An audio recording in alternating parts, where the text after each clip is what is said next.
In this video, we're going to take a look at stock dividends and stock splits. Stock dividends and stock splits occur when companies issue their own stock to stockholders on a pro-rata basis without receiving any form of consideration.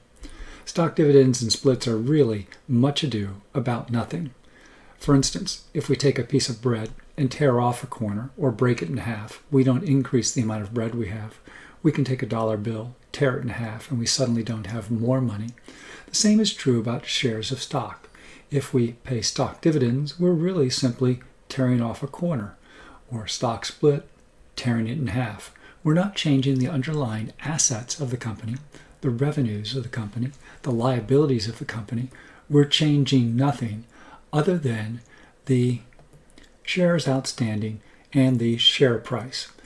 If we have a 2-for-1 stock split, shareholders will now, for every 1 share of stock, will own 2 shares of stock. And since assets, liabilities, revenues, and expenses haven't changed, we would expect each of those new shares to be worth half of what the shares were prior to the 2-for-1 stock split. We're going to look at 3 different types of transactions as they relate to stock dividends and stock splits. The first one is small stock dividends. Small stock dividends involve less than 20 to 25% of the shares outstanding. Large stock dividends occur when companies issue more than 20 to 25% of the current shares that are outstanding.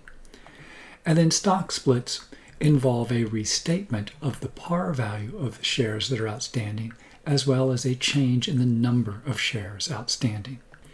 Let's begin by looking at our small stock dividends. Again, small stock dividends occur if the new shares account for less than 20 to 25% of the outstanding shares. And from an accounting perspective, it's important to remember that we're going to have a transfer from retained earnings to both common stock and additional paid-in capital based on the current share price or the fair value of the shares at the date of the distribution. Rather, the date of the declaration. Large stock dividends, on the other hand, happen when the new shares account for more than 20 to 25% of the shares outstanding. And it also involves a transfer from retained earnings, but this time only to the common stock account because the transfers are done at par value. So again, small stock dividends happen at the current price, whereas large stock dividends, the transfer from retained earnings occurs at the stock's par value. Now, stock splits, they're easy to account for. We don't require any journal entries at all, but merely a notational change in the stock's par value and the number of shares outstanding. So if the par value of our shares were $10 before a 2-for-1 split, our new par value will be $5, and we will double the number of shares that are outstanding. Let's go ahead and take a look at some example problems. Our first problem involves a small stock dividend. Again, less than 20 to 25% of the existing shares outstanding.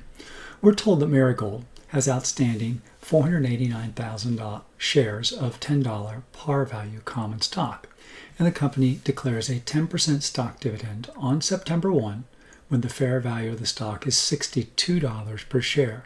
So that's key information, a $62 per share price. We're going to have to transfer that amount from retained earnings to paid-in capital. And it's distributable on October 1 to all stockholders of record as of September 15th. So notice, we again, just like regular dividends, have our declaration date, a date of record, and a distribution date. On September 1, when we declare the stock dividend, we're going to need to reduce retained earnings by the amount of the stock dividend. And again, we've got 489,000 shares outstanding, multiplied by a $62 per share price, times the 10% stock dividend. And those funds then, we are going to increase common stock by its par value, 489,000 shares times $10 a share will give us 4,890,000 times 10% brings us back down to the 489. And of course, the difference is credited to paid-in capital on common stock. On the date of record, there's no entry. On October 1, we are going to issue our common stock. we issue common stock in the amount of $489,000. Notice, recall, we recorded the entry to paid-in capital back up on September 1st. All we're doing now is we're going to clear out the common stock distributable and, of course, record common stock. Notice that this is not common stock dividends payable, but it's common stock dividends distributable. It's not a liability, but rather an equity account. Let's take a look at our large stock dividend. Bonita Corporation has 517,000 shares of $10 par value common stock, and the corporation declares a 100% stock dividend when the fair value of stock is $62 per share. It's distributed on October 1 to all stockholders as of record of September 15th. Notice, we don't really care what the fair value is because this is a large stock dividend. Large stock dividends are done at par value. So we're going to need to transfer from retained earnings. We take the 517,000 shares outstanding, multiply it by the $10 par value, and then multiply that by 100% for the amount of the dividend.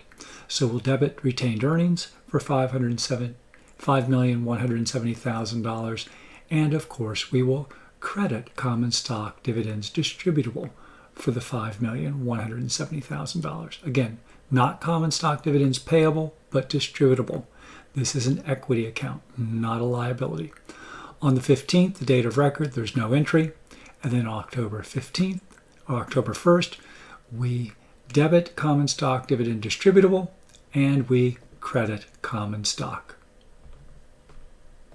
Finally, we have a stock split. The Bonita Company has 517,000 shares of $10 par value common stock. The corporation declares a 2-for-1 stock split when the fair value of the stock is $62 per share, distributed on October 1st to stockholders of record as of September 15th.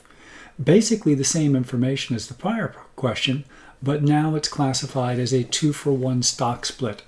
So what happens? In terms of journal entries, nothing. But we need to make notational changes on our financial statements.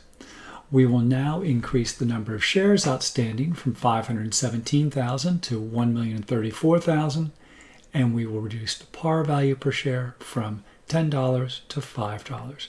We would expect on this date the stock price will probably drop to somewhere around $31 per share because, again, nothing's changed. We haven't changed the assets of the company, the liabilities of the company, the revenues of the company, or the expenses of the company. Nothing's really changed except the number of shares outstanding and the par value of those shares.